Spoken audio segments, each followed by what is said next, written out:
Сайлавлар незарет алтында 66 қысқа мудетле жнеби көзеті жет талимат алды олар. НМ Авропа сайлавларны көзетув тешкилятлар ағанын көзеті желері ола.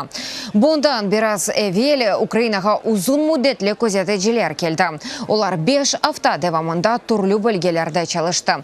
Эпысы көзеті желер ішінің нетижесі 3 esas olacak. Ара эсаба сайлавларның эртесі күні берілежек ариза ве бутун сайлав эснасы қында сон эсабат.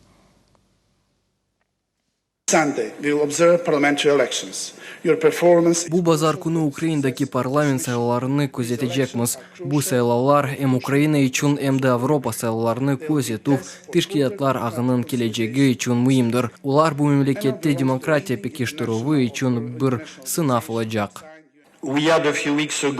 Да, якынларда Украинада президент сайлаулары өткөрүлдү. Кайд этмек истейм ки, олар НИИ карып стандартларына көрө кечирилди. Буну кайд этем, чүнки эр күн мына Украина бу демократик яда жок кеби суаллер бериле. Мен исе эминликнен элбет айтап олам. Украина демократик мемлекеттир.